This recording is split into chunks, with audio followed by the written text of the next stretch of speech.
ऐका,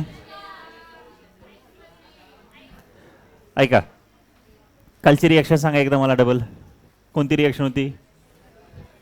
barium sulphate. काय कोणतं होतं? काल बॅलन्स केलेली कॉपर सल्फेट होतं. काय काय होतं? शुगर नाही, शुगर कुठं होतं? कॉपर सल्फेट होतं काहीतरी. ती रिॲक्शन कोणती आहे दाखव. NaOH plus H2SO4.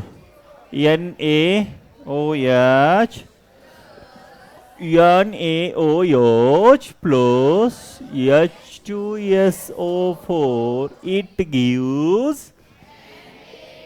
Na2SO4 plus.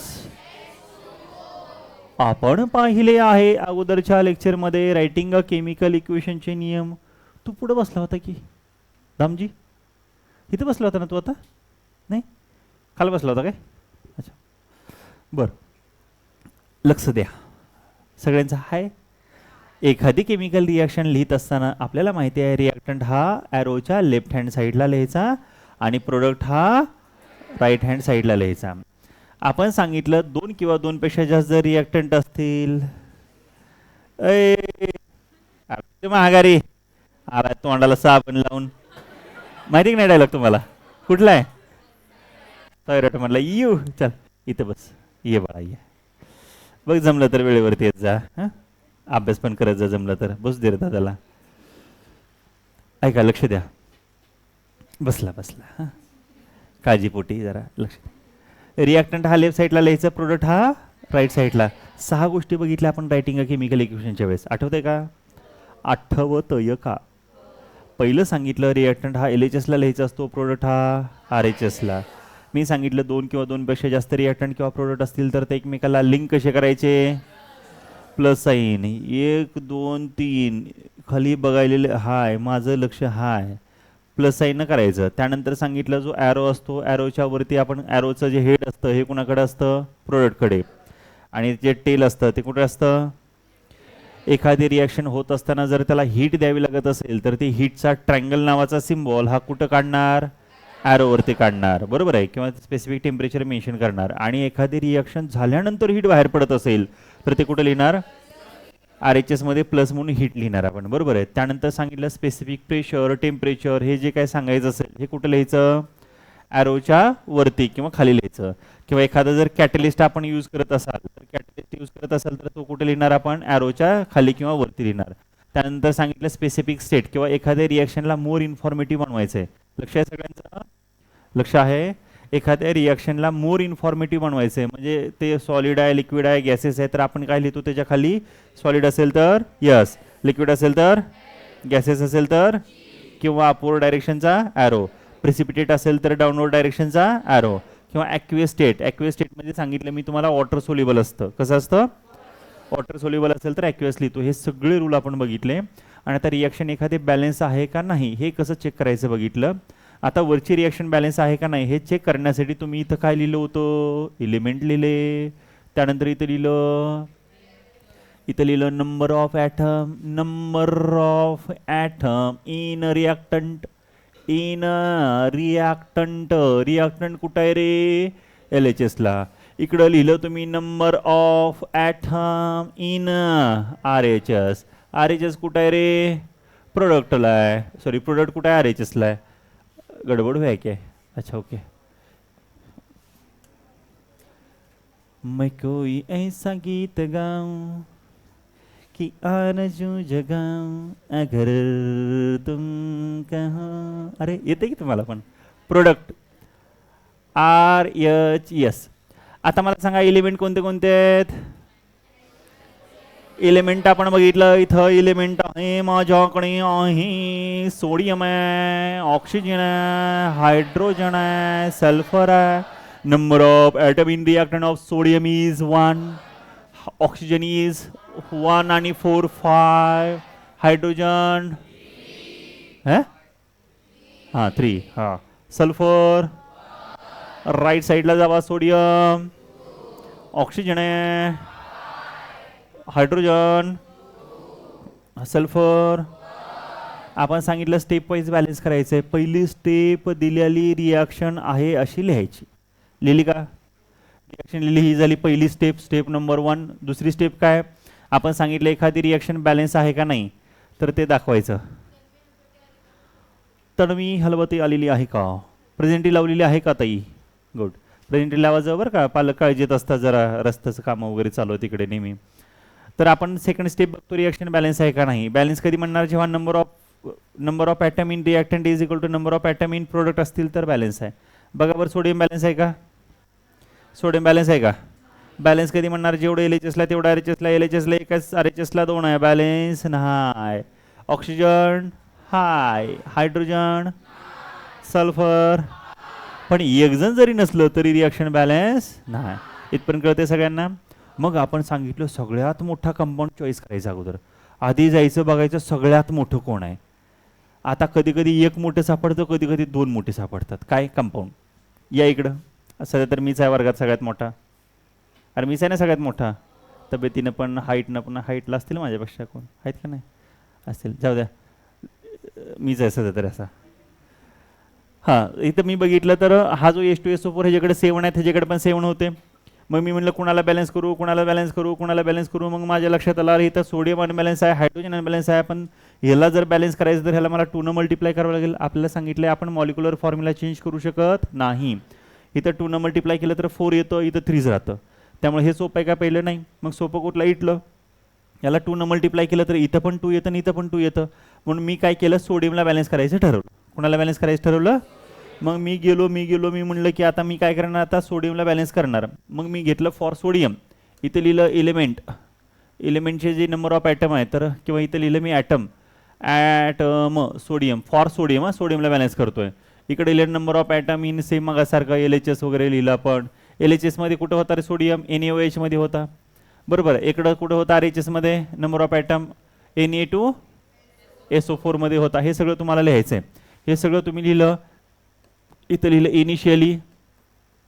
Initially sodium किती होते, 1 होता, ह्यात किती होते, 2 होते. मग आपण 2 बॅलन्स करण्यासाठी इथं मला काय करावं लागेल, 2 न मल्टिप्लाय करावं लागेल याला. कशाला, पूर्ण याला 2 न मल्टिप्लाय केलं. इकडं पण 2 झालं आणि इकडं पण 2 झालं. मग रिॲक्शन माझी चेंज झाली. रिॲक्शनमध्ये मी काय केलं, आता ह्याला 2 न मल्टिप्लाय केलं. आता याला 2 न मल्टिप्लाय केल्यामुळे इथं काय झाला, सोडियम 1च्या ठिकाणी इथं 2 झाला.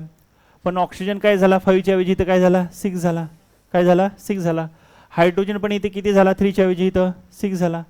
हे असं झालं. आता आपण बॅलन्स करायला गेलो कोणाला, सोडियमला, पण अनबॅलन्स कोण झालं, ऑक्सिजन झाला, हायड्रोजन झाला. आता पुढच्या स्टेपमध्ये मी काय करू शकतो, कोणाला बॅलन्स करू शकतो, तर हायड्रोजनला. आता इथं बघा, इथं बॅलन्स करायला मी जाईन, इथं 5 आहे, ह्याला 2 न मल्टिप्लाय, इथं 10 आहे, 6 आहे, करू शकतो का, नाही. पण मी बघितलं इथं 6 आहे, ह्याला 2ला इवन मध्ये येतं, ह्याला 3 न मल्टिप्लाय केलं की इथं पण 6 झालं, इथं पण 6 झालं. मग हा 2 कोण आहे, तर कोण आहे, तर हायड्रोजन बॅलन्स करणार. मग हायड्रोजन कोणाच्या येत आहे, तर ह्यात आहे, ह्यात आहे. मग जा गेलो आपण अजून इकडे. हां, गडबड झाली का, इथं 4 होते काय, सॉरी. मग इथं काय करावं लागेल, आपल्याला 2 न मल्टिप्लाय करावं लागेल. मग गेलो आपण इकडं फॉर हायड्रोजन इनिशियली. बघा हे काय आपला फॉर्म्युला होता, टॉईस ऑफ NaOH, आणि अजून कोणाशामध्ये आहे रे, अजून काय होतं, H2SO4. इथं कशात होता, H2O मध्ये होता फक्त, है ना, H2O मध्येच आहे ना. इथं बघितलं मी इनिशियली इकडे किती 2 आणि 2, इथं झाला 4, इथं होते 2. मग इथं 2च्या ऐवजी 4 येण्यासाठी काय केलं तुम्ही, 2 न मल्टिप्लाय केलं. कुणाला केलं रे, H2Oला केलं. मग इकडे तुम्ही आले, इकडे आले आणि ह्याला काय केलं, 2 न मल्टिप्लाय केलं. करा बरं कंपॅरिझन, आता कंपॅरिझन करा. आलं का, बॅलन्स झालं, झालं ना बॅलन्स. हेच तुम्हाला ओके झालं का, नाही झालं, नाही झालं, झालं नाही झालं. सोडियम 2 2 आहे, ऑक्सिजन बघा इकडे 6 होतं, ह्याचे 4 आणि ह्याचे 2 किती झाले, 6 झाले. काय राहिलं आता, सॉरी, हे किती 6 झाले. आणि आता हायड्रोजन इकडे 4 होते, हे 2 2 जार 4, झालं ना बॅलन्स. कुठं नाही झालं, झालं. अशा एक्झाम्पलची प्रॅक्टिस करा तुम्ही, अशा एक्झाम्पलची प्रॅक्टिस करा, तुम्हाला येऊन जाईल. एका एक्झाम्पल होत नाही. आता तुम्हाला टेक्स्टबुकमध्ये दिले त्याचे एकदा दोनदा प्रॅक्टिस करा लिहून, ठीक आहे. प्रॅक्टिस करा आणि मग मी नंतर 6च्या नंतर इथं अवेलेबल आहे. कोणाला काय अडचण असेल तर 6 नंतर या, आपण इथं बसू, चर्चा करूया इथे. ओके, चलो आता पुढचं घेऊया आपण. आता आजचं लेक्चर लय भारी आहे, काय माहिती का, ओय अरे त्या ह्याच्यात गेलं काय आपलं ते तिकडे शिफ्ट केलं ना पॅनल आपण. ठीक आहे असू द्या. आजच्या लेक्चरमध्ये आपण बघणार आहे टाईप ऑफ केमिकल रिॲक्शन. काय बघणार आहे? 4 मार्कला प्रश्न विचार, सॉरी 3 मार्क, 2 मार्कला किंवा 3 मार्कला विचार, 4 मार्कला विचारत नाही, 2 मार्कला वगैरे विचारतात त्याच्यावरती question. Type of chemical reaction. आता मी फक्त तुम्ही माझ्याकडे 5 ते 10 मिनिट लक्ष द्यायचं, त्यानंतर आपण PYQ चेक करणार लगेच इन्स्टंट. तुम्हाला प्रत्येक क्वेश्चनचा आन्सर येणार. ठीक आहे, फक्त 5 ते 10 मिनिट लक्ष द्या. टाईप ऑफ केमिकल रिॲक्शन काय बघतो आपण आता? Type of chemical reaction. माझ्याकडं लक्ष द्या. बघा बाळांनो, केमिकल रिॲक्शनचे भरपूर टाईप असतात, त्यातले महत्त्वाचे 4 टाईप. म्हणजे डायरेक्ट जर तुम्हाला विचारलं what are the type of reaction, मग तुम्ही 4 टाईप लिहिणार. लक्ष आहे माझ्याकडे? सगळं लक्ष द्या बरं, सगळं सगळं सगळं सगळं लक्ष. अजून खाली बघायलेत कोण कोण कोण कोण कोण दे. काल पण लक्ष नव्हतं तू, काहीतरी इथं बसून असं काही करत बसला होता तू. लक्ष दे. लक्ष आहे? कोपऱ्या में कोण बैठे? हे आहे काय नमुना? बर. अजून कुठे आहेत माझे मित्र सगळे बसलेले? ते कोण आहे? अच्छा नाही, गरीब माणूस आहे, काय नाही. ऐका 4 टाईपच्या रिॲक्शन असतात. पहिली, दुसरी, तिसरी, चौथी. पहिली रिॲक्शन आहे त्याचं नाव आहे कॉम्बिनेशन रिॲक्शन. काय नाव आहे? कॉम्बिनेशन म्हणजे कंबाईन करणं. 2 रिॲक्टंट येतात, एकत्र होतात आणि एक सिंगल प्रोडक्ट तयार होतो, त्याला म्हणायचं कॉम्बिनेशन रिॲक्शन. काय अवघड आहे का? When 2 or more reactant combine together to form a single product is called combination reaction. माझ्याकडे लक्ष द्या, खाली बघू नका, पूर्ण लक्ष द्या. पुन्हा खाली बघायला वेळ देतो 2 मिनिट, खास खाली बघा म्हणून. 2 रिॲक्टंट तर कळतं. Those substance which participate in a chemical reaction is called as a reactant. And the result of chemical reaction is called. हे झालंय आपलं, झालं का नाही झालंय? झालंय. ए घेतला आणि एला म्हणलं बी सोबत रिॲक्ट करतो का? तो म्हणला करतो. ए आणि बे 2 वेगळे वेगळे रिॲक्टंट आले आणि सी नावाचा प्रोडक्ट तयार झाला. एकटाच तयार झाला बाई, गरज नाही कोणाची. रिॲक्टंट किती आहेत? 2. प्रोडक्ट किती आहे? 2. Reactant 2, product. अशी रिॲक्शन, ज्या रिॲक्शन मध्ये 2 रिॲक्टंट असतात आणि एक प्रोडक्ट असतो, त्याला म्हणायचं आहे कॉम्बिनेशन रिॲक्शन. काय म्हणायचं आहे? झॉम्बिनेशन नाही, कॉम्बिनेशन. कॉम्बिनेशन सोपं आहे की नाही? कॉम्बिनेशन. कार्बन घेतला, कार्बनला विचारलं जळतोस का? त्यानं म्हणते जळतो, पण मी एकटा जळत नाही, मला जळण्यासाठी काय लागतं? ऑक्सिजन लागतो. आपण म्हणलं की हे बाबा ऑक्सिजन, त्याला जाळून टाकला, काय तयार झाला? CO2 तयार झाला. मला सांगा रिॲक्टंट किती होते? 2. प्रोडक्ट किती मिळाला? अशी कोणतीही रिॲक्शन ज्याच्यामध्ये 2 रिॲक्टंट असतात, सिंगल प्रोडक्ट असतो, त्याला म्हणायचं कॉम्बिनेशन रिॲक्शन. काय म्हणायचं? काय म्हणायचं? त्यानंतर दुसरी रिॲक्शन आपण बघणार आहे. डेफिनेशन लक्षात आले ना सगळ्यांच्या? When 2 or more reactant combine together to form a single product is called as a combination reaction. आता आपण सेकंड नंबरची रिॲक्शन बघणार आहे. त्या रिॲक्शनचं नाव आहे डिकम्पोजिशन. Sharmaji, decomposition reaction. काय नाव आहे? डिकम्पोजिशन नाव आता आहे त्याचं. डिकम्पोज करा. Decomposition reaction. आपण काल रिॲक्शन लिहिली होती. शुगर शुगर शुगर वाढले जरा शुगर. काय शुगरचा फॉर्म्युला? मित्र सांगेल माझा. ए मित्र मित्र मित्र मित्र मित्र सांग शुगरचा फॉर्म्युला. तू आहे मित्र माझा. कधी ॲबसेंट होता तू?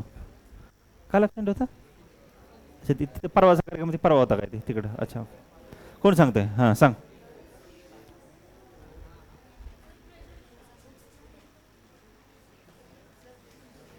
हां, C12H22. अयो, भारी कपडे घालून आलास आज पण मी ना कपड्याचा. अरे कधी तर याचा C12H22O11. C12 बसा. C12.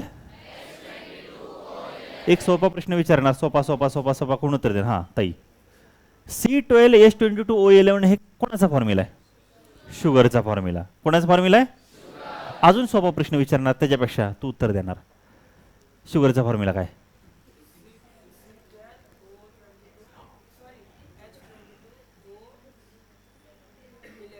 C12H22 C12H22 C12H22O11. हा कोणाचा फॉर्म्युला आहे? बसा. आता ह्याला केलं आपण हीट. काय केलं? लो हीट केलं, फुल टेम्परेचर दिलं, टेम्परेचर दिलं, टेम्परेचर दिलं, टेम्परेचर दिलं, आणि तुमच्या लक्षात आलं हा त्यातून कार्बन आणि वॉटर बाहेर पडलं. ह्याला बॅलन्स करण्यासाठी तुम्ही बघितलेलं आहे, ह्याला इथं 12 लिहिलेलं आहे, ह्याला इथं 11 लिहिलेलं आहे. बरोबर आहे का? बरोबर आहे. बॅलन्स झालं का? काय काय रिएक्शन डायरेक्ट बघून बॅलन्स करता येतं तुम्हाला. मला सांगा रिएक्टंट किती आहे? रिएक्टंट किती आहे? प्रोडक्ट किती आहेत? कॉम्बिनेशन रिएक्शनचे एकदम उलट. कॉम्बिनेशनमध्ये काय केलं? 2 रिएक्टंट सिंगल प्रोडक्ट. हे म्हणतं 1 रिएक्टंट 2 प्रोडक्ट. कळते सगळ्यांना? म्हणजे इथं होता तुमचा ए बी, इथं झाला ए प्लस सी, सॉरी ए प्लस बी. 1 रिएक्टंट 2 प्रोडक्ट असेल तर त्याला म्हणणार डिकम्पोजिशन रिएक्शन. ज्याला कॉम्बिनेशन कळाली त्याला डिकम्पोजिशन कळाली. काय तर आवड आहे का याच्यामध्ये? अरे काहीतरी आवड आहे का? अजिबात नाही. सोपं आहे की नाही? आता 3 नंबरची रिएक्शन व्यवस्थित लक्ष द्या. प्रत्येक प्रश्नाचं उत्तर तुम्हाला येणार, फक्त व्यवस्थित लक्ष द्यायचं. 3 नंबरची रिएक्शन आहे. त्या रिएक्शनचं नाव आहे डिस्प्लेसमेंट रिएक्शन. काय नाव आहे? Displacement reaction. Displacement reaction. ही जी डिस्प्लेसमेंट रिएक्शन आहे, माझ्याकडे लक्ष द्या रे राजानो. डिस्प्लेस नावातच आहे ते, पण कॉम्बिनेशन म्हणजे कंबाईन, डिकम्पोज म्हणजे सेपरेट आहे ना. आणि तिसरी सांगितली आपण डिस्प्लेसमेंट. दामजी सर माझं लक्ष आहे बरं का सगळीकडं. लक्ष आहे? डिस्प्लेसमेंट रिएक्शन म्हणजे डिस्प्लेस करणं, प्लेस म्हणजे जागा, डिस म्हणजे चेंज करणं. डिस्प्लेसमेंट. एखादा विद्यार्थी 9वी मध्ये टॉपर आला आणि नंतर त्यानं अभ्यास करायचं सोडून दिलं. खूपदा असं होतं बघा, मला जे माहिती आहे ते तुम्हाला सांगतोय. खूपदा असं होतं की 9वीला एखादा विद्यार्थी टॉपर आला आणि मग जो 8वी पर्यंत चांगला अभ्यास करणार असतो, काहीतरी कारण असतो, 9वीला मार्क कमी होतात, 3ऱ्या 4थ्या 5व्या नंबरवरती जातो आणि नंतर त्याला मनातून असं वाटते की अरे आपल्याकडून काहीतरी चुका झाल्या. मग तो त्यानं चुका सुधारतो आणि फर्स्ट टॉपर आलेला थोडासा हवेमध्ये असतो. 2ऱ्या 3ऱ्या 4थ्या 5व्या 6व्या 7व्या 8व्या 9व्या 10व्या नंबरचा विद्यार्थी पूर्ण पिटून उठलेला असतो. दिवसरात्र मेहनत करतो आणि अचानकच 10वीला टॉपर मारतो. टॉपर कोण होणार आहे?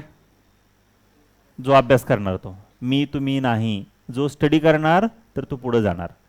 तोपर्यंतच विद्यार्थी हुशार असतो जोपर्यंत तो स्टडी करतो. ज्या दिवशी विद्यार्थ्याची स्टडी थांबली त्या दिवसापासून त्याचा डाऊन म्हणजे बॅक चालू झालं सगळं.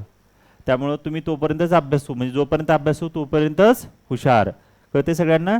आज जरी तुम्हाला मार्क कमी असले आणि तुम्ही इथून पुढे जरी अभ्यासाला सुरुवात केली तर तुम्हाला पाहिजे तेवढे तुम्ही मार्क घेऊ शकता. कितीही 100 पैकी 100% सुद्धा मिळू शकतात. पण ते दुसरं कोणीच आम्ही सांगून नाही, तुम्हाला स्वतःहून वाटलं पाहिजे. ठीक आहे? लक्ष द्या. आता असा एखादा विद्यार्थी होता, जसं तुम्हाला आता क्रिकेटला वगैरे माहिती आहे, क्रिकेट टीम आहे सगळं. आता किती जणांचं प्लेयर असतं? 11 प्लेयर असतात. त्याच्यापैकी एखादा प्लेयर चांगला खेळणार, काय करतात रे?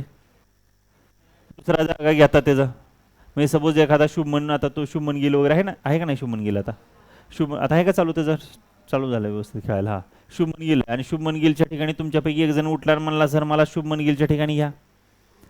कोणाला जाऊन त्या कोचला जाऊन म्हणला की मला शुभमन गिलच्या ठिकाणी घ्या. बरं शुभमन गिलच्या ठिकाणी तुम्हाला घेतील किंवा आता तो तुमच्या वयाचा आहे ना, तो बारका, तो वैभव सूर्यवंशी, कसला भारी खेळतो तो, बघितले ना तुम्ही?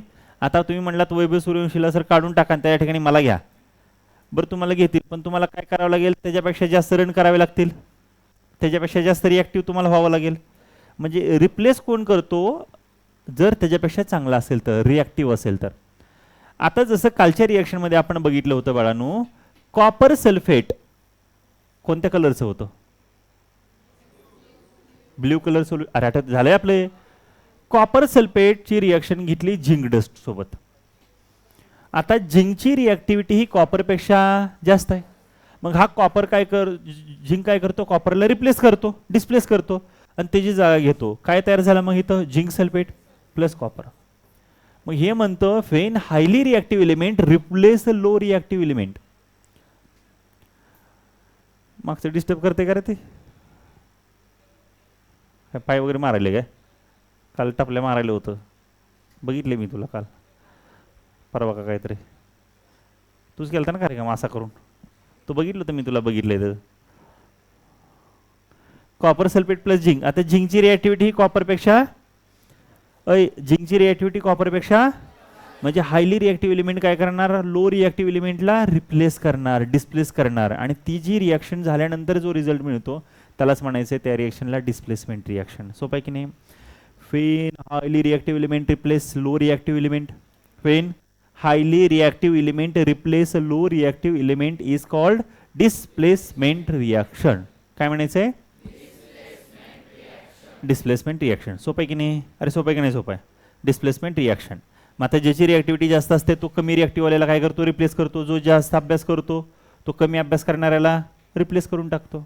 अरे बरोबर आहे की नाही? त्याला म्हणणार आपण डिस्प्लेसमेंट रिॲक्शन. आता इथं नववीला काय काय विद्यार्थी होते आपल्याकडे आणि ते वेगळ्याच मित्रांसोबत बसायचे. आता 10वीला बघतोय ते त्या पोरांसोबत बसत नाही, दुसऱ्याच पोरांसोबत बसतात. कदाचित त्यांना वाटलं असेल ह्याची रिॲक्टिव्हिटी काय नाही, ह्याला सोबत ठेवून काहीच फायदा नाही, काय करू जरा जास्त रिॲक्टिव्हवाला आपल्यासोबत घेऊ, असं मे बी झालं असेल. म्हणजे हायली रिॲक्टिव्ह एलिमेंटनं काय केलं, लो रिॲक्टिव्ह एलिमेंटला रिप्लेस करून टाकलं आणि वेगळीच जोड तयार झाली. कळलं का? अरे कळलं का नाही? डिस्प्लेसमेंट रिॲक्शन 4 नंबरची रिॲक्शन आहे, त्याचं नाव आहे डबल डिस्प्लेसमेंट रिॲक्शन. काय नाव आहे? Last reaction double displacement reaction. Double displacement. बघा 4 रिॲक्शन बघितल्या. पहिली रिॲक्शनचं नाव काय ताई? Combination reaction. दुसऱ्या रिॲक्शनचं नाव? कॉम्बिनेशनच्या अपोजिट कुठलं? डिकम्पोजिशन. तिसऱ्या डिस्प्लेसमेंट आणि चौथी डबल डिस्प्लेसमेंट. मग इथं काय होते? दोनदा डिस्प्लेसमेंट होते. म्हणजेच काय? फेन लो रिॲक्टिव्ह आयन रिप्लेस हाय रिॲक्टिव्ह और द एक्सचेंज ऑफ आयन असं होऊन जातं. ह्याच्यामध्ये मला वाटतं काय दिलेलं आहे ह्याची डेफिनेशन, एकच मिनिट सांगतो कुठं आहे. हां yes, ions in the reactant are exchange to form a precipitate. Yes, ह्याच्यामध्ये काय होतं? आयन्स एक्सचेंज होतात बाळांनो. Ions positive ion negative ion. मी तुम्हाला सांगितलं होतं बघा, जो काय मेटल असतात तर मेटल काय करतात, metal have a tendency to lose electron and produces positive ion as only cation. Sorry, आणि नॉन मेटल जे असतात तर non metal have a tendency to accept electron, gain electron sorry, and produces negative ion as only anion. मग हे जे ion असतात ना, हे आयन एक्सचेंज होतात एखादी रिॲक्शन होत असताना. रिॲक्शन होत असताना काय होतात? आयन्स एक्सचेंज होतात आणि प्रिसिपिटेट तयार होतो. काय तयार होतो? काय तयार होतो? प्रिसिपिटेट तयार होतो. प्रिसिपिटेट म्हणजे तुम्हाला सांगितलंय अनडिझॉल्व सोल्यूट, म्हणजे अनडिझॉल्व ह्याच्यामध्ये जे असतं आतमधल्या साईडला जे फिल्ट्रेट, तर त्यालाच काय म्हणतो आपण? प्रिसिपिटेट. ज्या रिॲक्शनमध्ये डाऊनवर्ड ॲरो असतो असा, त्याला म्हणायचं प्रिसिपिटेट तयार झालं. कशी आयडेंटिफाय करायची बघा.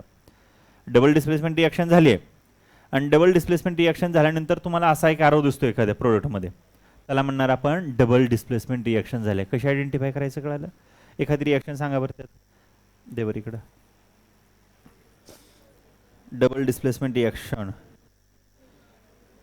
डबल डिस्प्लेसमेंट कुठं दिले का? 40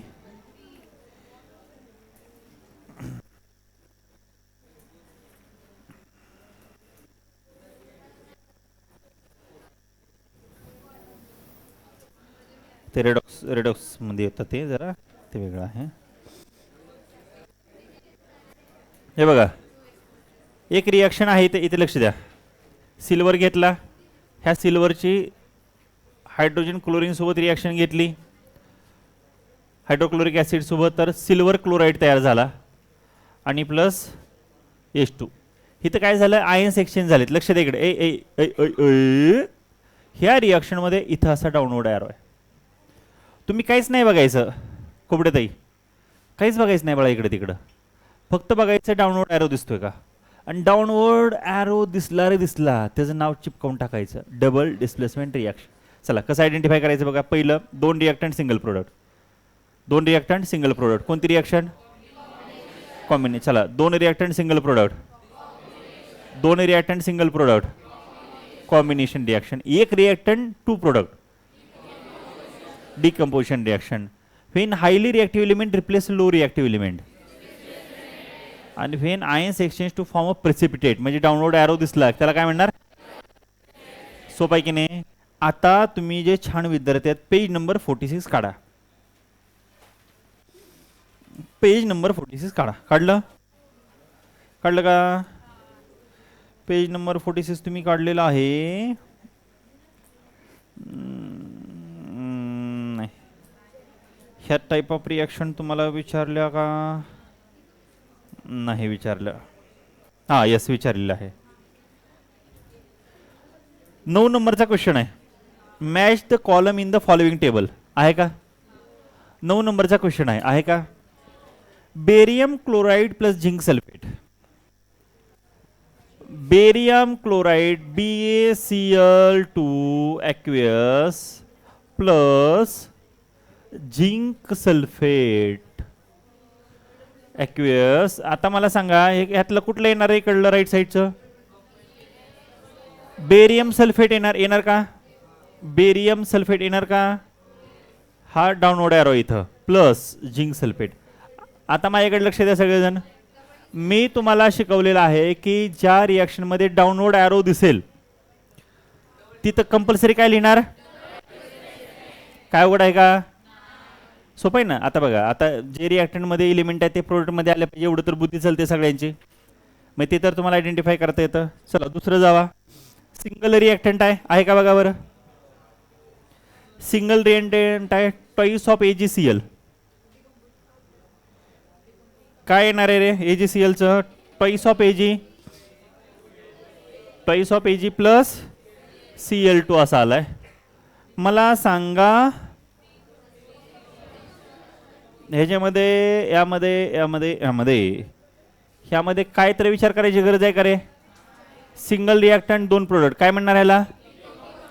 डिकम्पोजिशन रिॲक्शन. काय अवघड आहे का? गांधी सर लक्षात येते का? पुढचं बघा. कॉपर सल्फेट ह्याची रिॲक्शन आपण केली आहे कोणासोबत? आयन सोबत. आता आयनची रिॲक्टिव्हिटी ऑब्विसली कॉपरपेक्षा जास्त आहे, तर काय तयार होणार आहे? Obviously iron sulphate plus copper. काय होणार? कोणती रिॲक्शन आहे? हायली रिॲक्टिव्ह एलिमेंटनं लो रिॲक्टिव्ह एलिमेंटला रिप्लेस केलं, त्यामुळे त्याला म्हणणार डिस्प्लेसमेंट. आणि चौथी रिॲक्शन दिलेली आहे H2O प्लस CO2 गॅसियस. काय तयार झाला रे? H2CO3 तयार झाला. मला सांगा दोन रिॲक्टंट सिंगल प्रोडक्ट काय तयार होईल? Combination reaction. सोपं आहे की नाही? पहिली बघितली कॉम्बिनेशन, दुसरी बघितली डिकम्पोजिशन, तिसरी बघितली, चौथी बघितली.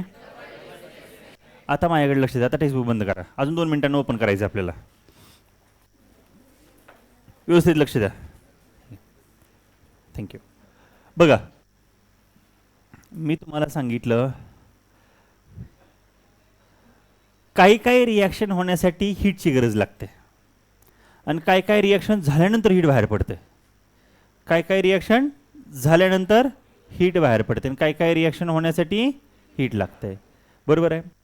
आता ज्या रिॲक्शनच्या बघा, आता त्याच्यानुसार 2 टाईप आहेत रिॲक्शनच्या. एक आहे एंडोथर्मिक रिॲक्शन, एंडोथर्मिक रिॲक्शन, आणि दुसरी आहे एक्झोथर्मिक रिॲक्शन. बघा, मी ह्याचा आधी मिनिंग सांगतो तुम्हाला. थर्म म्हणजे हीट. थर्म म्हणजे थर्मल इंजिनिअरिंग नावाची एक ब्रँच आहे सायन्समध्ये, इंजिनिअरिंगमध्ये. जसं मेकॅनिकल इंजिनिअरिंग आहे, civil engineering, computer engineering, AIDS, AIML, data science, coding आहे ना. अशा वेगवेगळ्या तुम्ही ब्रँचची नावं ऐकली असतील बघा, रोबोटिक्स वगैरे. तशीच थर्मल इंजिनिअरिंग नावाची एक ब्रँच आहे. थर्म म्हणजे काय? हीट. आता हीट हा जो कंपोनंट असतो ह्या सगळ्याच मशीनमध्ये असतो. जसं AC सुद्धा गरम होतो, आपले TV गरम होते, मोबाईल गरम होतो आहे ना. लय वेळ मोबाईल खेळला आपण, गरम होतो ना मोबाईल, किंवा कॉलवरती बोललो बऱ्याच वेळ तर गरम होतो. तर तो जो हीट नावाचा कंपोनंट आहे तर तो त्याच्यामध्ये शिकवला जातो. थर्म म्हणजे काय असतं? हीट. मला काय सांगायचं बघा, थर्म म्हणजे हीट, थर्म म्हणजे हीट. आता एंडो म्हणजे आतमध्ये घेणं. एंडोथर्मिक म्हणजे ज्या रिॲक्शन होण्यासाठी हीट लागते, हीट गेन होते, त्याला म्हणायचं एंडोथर्मिक रिॲक्शन. आणि जी रिॲक्शन झाल्यानंतर हीट बाहेर पडते त्याला म्हणायचं एक्झोथर्मिक. एक्झो, आपल्या घरामध्ये एक्झॉस्ट फॅन असतो किचनमध्ये, एक्झॉस्ट फॅन असतो की नाही आपल्याला सर शेजारी जाऊन बघा असतो तो कुठं ना कुठं हॉटेलमध्ये वगैरे असतो एक्झोथर्मिक किचनमध्ये लावलेला असतो ना ते धूर वगैरे झाले की मग फॅन चालू करते आणि मग आतमधला सगळा धूर काय होतो बाहेर निघून जातो तर तो एक्झॉस्ट फॅन म्हणतो आपण त्याला काय म्हणतो अरे असतो का नसतो बेसिक आहे आपलं एक्झॉस्ट काय करतं बाहेर टाकणं त्याला म्हणायचं एक्झॉस्ट आणि थर्मो म्हणजे हीट हीट बाहेर टाकणं म्हणजे एक्झोथर्मिक म्हणजे जी रिॲक्शन होण्यासाठी हीट लागते त्याला म्हणायचं एंडोथर्मिक रिॲक्शन स्वयंपाक करताय भाजी बनवायची एक नंबर आज वार कोणता आहे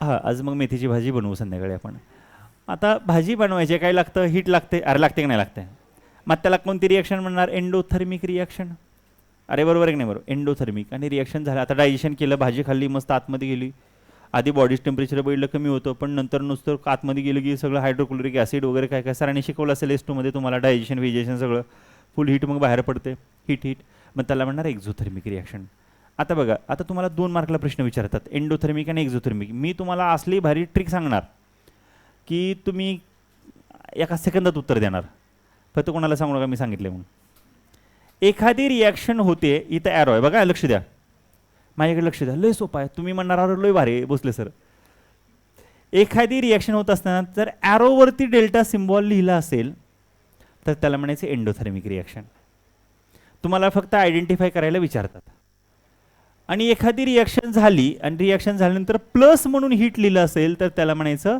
एक्झोथर्मिक रिॲक्शन काय अवघड आहे का अरे अवघड आहे का ॲरोवरती हीट ट्रँगल टाकलाय एंडोथर्मिक रिॲक्शन रिॲक्शन झाली प्लस करून हीट लिहिलंय एक्झोथर्मिक रिॲक्शन कळतंय सगळ्यांना कळतंय का सगळ्यांना एंडोथर्मिक रिॲक्शन एक्झोथर्मिक आता टेक्स्टबुक काढा एक्झरसाइज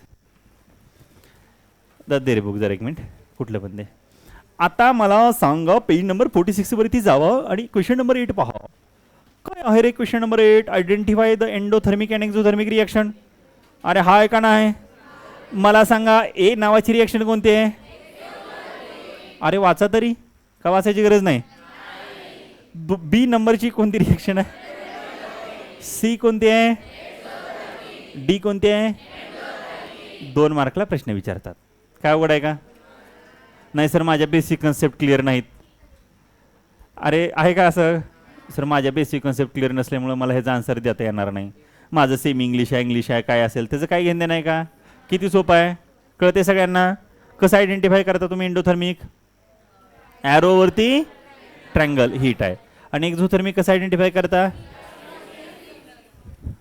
कळलं का नाही कळलं सगळ्यांना कळलं सोपं आहे काय अवघड आहे हां मना भोसले सर भारत ये बरं चला आता पुढचं घ्यायचं आपण सोपं आहे ना एंडोथर्मिक रिॲक्शन एक्झोथर्मिक रिॲक्शन आपली झाली आहे पुढं काय राहिले रे आता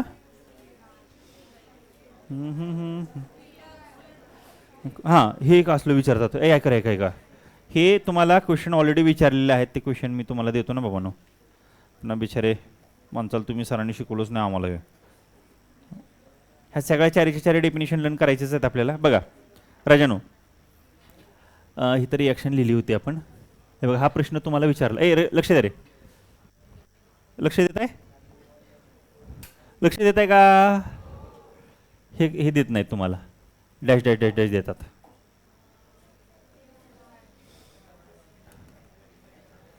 डॅश डॅश डॅश डॅश देतात 1 मार्कला विचारलेला हा किंवा मग हे देत नाहीत असं डॅश डॅश डॅश देतात असले जे रिॲक्शन आहे तर हे तुम्हाला माहिती आहे आता हे तुमच्या लक्षात आलं पाहिजे आयनची रिॲक्टिव्हिटी ही कॉपरपेक्षा जास्त आहे रिॲक्टिव्हिटी आपण सांगितले metallic properties increases while going from top to bottom in the modern periodic table आठवते का मेटॅलिक प्रॉपर्टीज म्हणजेच रिॲक्टिव्हिटी आहे का तिथं ते झालं 2nd चॅप्टरमध्ये आणि बाकीचं राहिलं आपण 8 नंबरच्या चॅप्टरमध्ये बघणार आहे रिॲक्टिव्हिटी सिरीज नावाची कॉन्सेप्ट आहे तुम्हाला मेटलर्जी नावाचं एक चॅप्टर आहे 8 नंबरला तिथे रिॲक्टिव्हिटी वगैरे सगळं मी शिकवणार आहे माझं झालं म्हणलं तुम्हाला आलं पाहिजे हे सगळं रिॲक्टिव्हिटी सगळ्या रिॲक्टिव्हिटी सिरीज बघितली ना तुम्ही arrangement of elements increasing and decreasing order of the reactivity is called as अ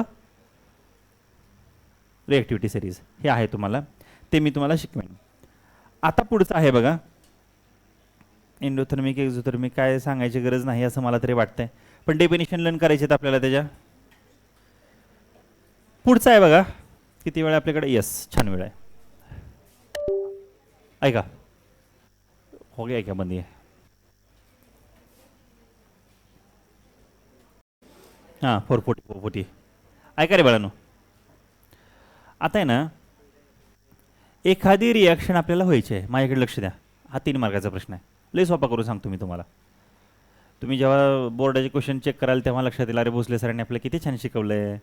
किंवा ज्यांचा स्कूलमध्ये चॅप्टर शिकवून झाला असेल आणि त्यानंतर आता माझ्या लेक्चरला बसले असतील तर त्यांना पण कळून जाईल की अरे आपल्याला सरांशिवाय पर्याय नाही आहे ना. माझ्याकडे लक्ष द्या, व्यवस्थित लक्ष द्या. छान छान छान छान. मला माहिती थोडं वेळ झालं की तुमचं जरा डोकं इकडे तिकडे जात असतं. ओके, एक 10 मिनिट लक्ष द्या, पुन्हा 5 मिनिट मजा करू आपण. मजा म्हणजे काहीतरी लर्न करू, शिकायचं नाही, पुढचं नाही शिकायचं. ऐका रे, महत्त्वाचं आहे. एखादी रिॲक्शन होत असताना ती रिॲक्शन कोणत्या कोणत्या गोष्टीवरती डिपेंड आहे, हा 3 मार्कला प्रश्न विचारतात किंवा कधी कधी 5 मार्कला पण विचारतात. एखादी रिॲक्शन व्हायची आहे, काय व्हायचे आहे? रिॲक्शन. रिॲक्शन तर कळाली सगळ्यांना. केमिकल रिॲक्शन आठवत आहे? डेफिनेशन आठवा बरं केमिकल रिॲक्शनची. आठवा अगोदर, मनातल्या मनात आठवा. केमिकल रिॲक्शनची डेफिनेशन आठवा.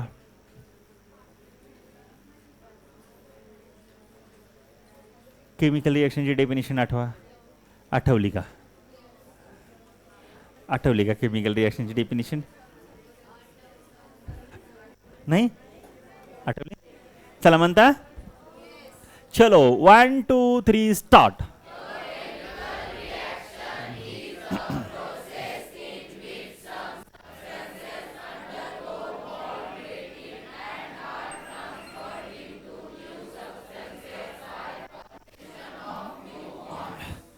न्यू बॉन्ड्स, हे काय म्हटलं आपण? Chemical reaction.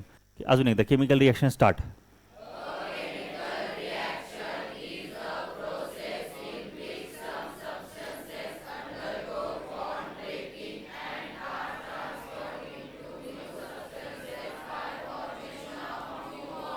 केमिकल रिॲक्शन आठवती? Chemical reaction start.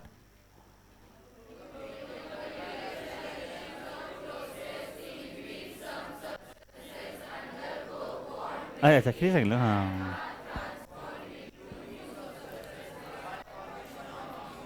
Chemical equation म्हणायचं होतं मला, तरी चुकून मी केमिकल रिॲक्शन म्हटलं. केमिकल इक्वेशन म्हणता?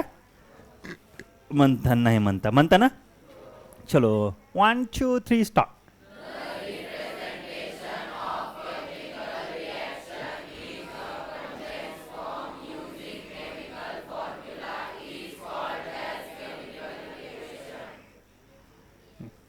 परवा झाले बाळा, सांग केमिकल इक्वेशन. हां, दोघं जण म्हणून सांगा, उठा दोघं जण पण तुम्ही. हां,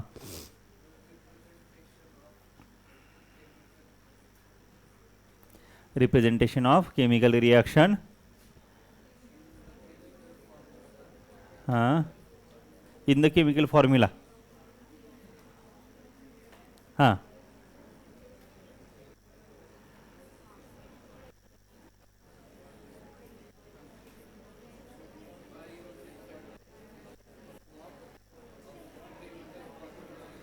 चला म्हणता सगळेजण. चलो अजून एकदा स्टार्ट.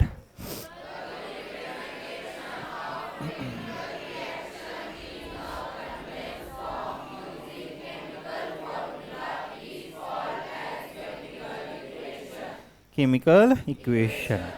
बघा आता आपण बघणार आहे बाळांनो, आता factor affecting the rate of chemical reaction. काय बघणार आहे आपण? फॅक्टर अफेक्टिंग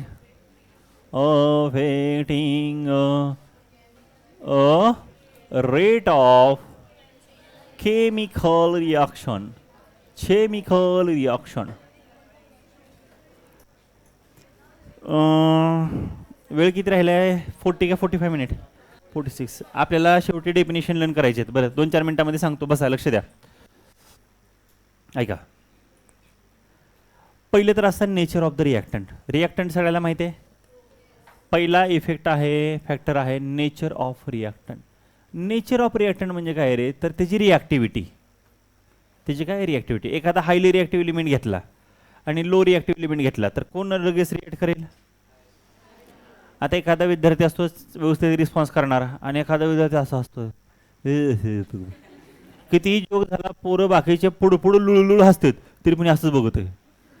आता जास्त रिॲक्टिव्ह असलेलं काय, आता नॉर्मली जोक झाला हसलं पाहिजे. नॉर्मल विद्यार्थ्याचं काय लक्षण असतं? जोक झाला हसा, काय रागावलं, थोडासा चेहरा गंभीर करा, ॲटलिस्ट ॲक्टिंग तरी करा, घाबरलो याची किंवा वाईट वाटतं याची. आता आपले पालक तुमची कधी कधी चूक दाखवून दिली तर तुम्हाला काय होतं की बाळा तुझं इथं चुकलं आहे, असं करू नको, तसं करू नको, मार्क कमी पडले तुला.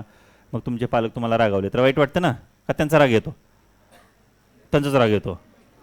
वाईट वाटतं ना आपल्याला. अरे मार्क कमी पडल्यानंतर आता पालक एवढे तुम्हाला कष्ट करून इथे शिकवतात, क्लासला पाठवतात, स्कूलला पाठवतात, आणि समजा तुम्हाला त्यांना काय पाहिजे, मार्क पाहिजे, तुम्ही मार्कच दिले नाहीत, त्यांना मार्क दिले नाहीत म्हणजे पेपरमध्ये मार्क असे दाखवले नाहीत घरी नेऊन, पालकांना वाईट वाटणार की नाही? का नाही वाटणार पालकांना? मग पालक आपल्याला रागावले, मग पालक आपल्याला रागावल्यानंतर आपल्याला काय वाटतं? त्यांचा राग येतो. राग आला पाहिजे का वाईट वाटलं पाहिजे? ज्या विद्यार्थ्यांना आपले पालक आपल्यावरती रागावल्यानंतर त्याचं वाईट वाटतं किंवा अरे आपल्या पालकांना आपल्याला रागावण्याची वेळ येते ह्याचं वाईट वाटतं, ते विद्यार्थी खूप चांगले असतात. आणि ज्या मुलांना आपल्याच आईवडिलांचा राग येतो तर त्यांची लक्षणं चांगली नाहीत. आता तुम्ही कुठल्या कॅटेगरीमध्ये आहेत बघा. जर तुम्हाला तुमच्या पालकांचा राग येत असेल तर तुम्ही चुकीचे आहात. जर तुम्हाला त्या गोष्टीचं वाईट वाटत असेल किंवा शिक्षकांनी तुम्हाला रागावलं, आता एखाद्या सपोज लक्षच देत नाही तुम्ही इकडे शिकवताना आणि शिक्षक तुम्हाला रागावले, अरे इकडे लक्ष दे, हे कर, आणि तुम्हाला जर उलट शिक्षकांचाच राग येत असेल तर तुम्ही जो विचार करताय तो चुकीचा विचार आहे. उलट आपल्याला वाईट वाटलं पाहिजे ना, अरे सरांना मला बोलायची गरज पडते की इकडे लक्ष दे म्हणून, आपलं लक्ष नाही आहे, किंवा तुम्ही काहीतरी डिस्टर्ब करताय, कुठल्या तरी गोष्टी करताय, तुम्हाला रागवलं जात आहे, किंवा एखादा विद्यार्थी युनिफॉर्मच घालत नाही आणि त्या विद्यार्थ्याला जर एखाद्या सरांनी रागवलं, मग ते आपल्याला वाईट वाटलं पाहिजे. अरे रोज सर आपल्याला म्हणतात युनिफॉर्म घाल, युनिफॉर्म घाल. बरं आपल्याकडे 8वीपासून युनिफॉर्म पडून आहेत 3-3, तरी आपण घालत नाही, आणि ज्या दिवशी युनिफॉर्म घालतो त्याच्यावरती दुसरं घालून येतं आणि काय करतो, तिकडे जाऊन वडापाव खातो कोपऱ्यात जाऊन. क्लास सुटल्यानंतर वेळ वगैरे जातं का नाही, 8 वाजताच क्लासमध्ये इथून निघून जातं, अर्धा तास इकडे तिकडे फिरतो आणि पुन्हा वापस येतं. मग त्याच्यामुळे त्याला वरून काय करायचं असतं, जॅकेट घालायचं असतं. काल पकडलं होतं दोघाला मी, 8:20-25 ते रोडनी फिरायले होते आणि क्लासमधून 8लाच गेलेत. म्हटलं कुठे गेलता बाळांनो? जरे वडापाव खायला होतं म्हणजे पुन्हा ठीक आहे. आणि मग घरी काय सांगणार, 9 वाजेपर्यंत मी क्लासमध्ये बसलो होतो आणि इथून किती वाजता पळून जाणार? म्हणून ती जी काय काय पोरं आहेत ना, मध्ये टी शर्ट त्याच्यावरती जर्किंग जॅकेट असं घालून येतात, कळलंच नाही पाहिजे कुठल्या क्लासचा पोरगा आहे असं. तुझं नाही रे काय काय पोरं असं, तू चांगलायस. हां बरं जाऊ दे, इकडं काय चाललं होतं, नेचर ऑफ द रिॲक्टन. मी सांगत होतो तुम्हाला, एखादा एलिमेंट जर रिॲक्टिव्ह असेल, कसा असेल, रिॲक्टिव्ह, तर त्याचा रेटसुद्धा फास्ट होणार आहे. म्हणजे आपण सांगितलं इकडे लक्ष दे, लगेच लक्ष दिलं, मी सांगितलं एवढं लर्न कर, तुम्ही लगेच लर्न केलं, फटाफट सिलेबस होऊन जाईल ना. पण मी सांगतो बाळांनो लर्न करा, मीच लर्न करतोय, अजून तुम्हाला सांगतो बाळांनो लर्न करा, येते समजलं, पट पट पट पट सांगितलं पाहिजे ना तुम्ही. मी सांगितलं, तुम्ही लक्षात आलं, तुम्ही लर्न केलं, मला दिलं, फटाफट सिलेबस पुढे निघून जाणार आहे. ज्या रिॲक्टनचा रिॲक्टिव्हिटी जास्त आहे तेवढंच रिॲक्शनचा रेटसुद्धा काय असणार आहे, जास्त असणार आहे. जसं मगाशी आपण बघितलं मागच्या ह्याच्यामध्ये, इथे बघा, इथं जर मी काय केलं, इथं इथं इथं इथं इथं इथं इथं हा बेरिलियम आहे आणि इथं झिंक आहे, सॉरी गडबड हुआ क्या रिॲक्शन में, इथं झिंक सल्फेट तेच लिहिले का आपण, सॉरी गडबड झाले असे, बेरियम क्लोराईड, बेरियम सल्फेट. आता इथं काय होतं, इथं झिंक क्लोराईड लिहायचं होतं ना, सॉरी चुकून झालं माझ्याकडे. आता इथं जर बघितलं तर ह्या झिंकची रिॲक्टिव्हिटी ही काय बेरियमपेक्षा जास्त आहे. मग असे जे एलिमेंट असतात तर हे असे एलिमेंट थोडेसे फास्ट रिॲक्ट करतात, हे आपल्याला त्यांनी सांगितलं आहे. पुढचं बघा, ज्याची रिॲक्टिव्हिटी जास्त तो रिॲक्टंट लवकर रिॲक्ट करणार, ज्याची रिॲक्टिव्हिटी जास्त तो रिॲक्टंट लवकर रिॲक्ट करणार. आता मी तुम्हाला एक छोटंसं एक्झाम्पल देतो. तुमच्या टेक्स्टबुकमध्ये कॉम्बिनेशन रिॲक्शनची डेफिनेशन आहे, लर्न करा. मग कोण सगळ्यात अगोदर लर्न करत आहे, जो सगळ्यात आधी लर्न करून मला देणार त्याची रिॲक्टिव्हिटी जास्त आहे. बघूया, कॉम्बिनेशन रिॲक्शन झाले का, त्वरी करा. हां सांगता येईल.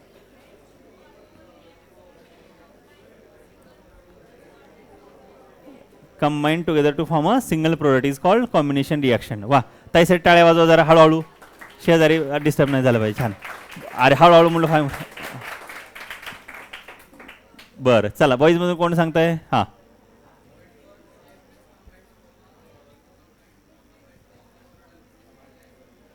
Combination reaction. चला, ज्याचे कॉम्बिनेशन झाले त्याने पुढची रिॲक्शन लर्न करा, decomposition reaction. Fast fast fast. Book कोणाचे ऐकू लेवल कोणाचा सगळ्यात भारी आहे?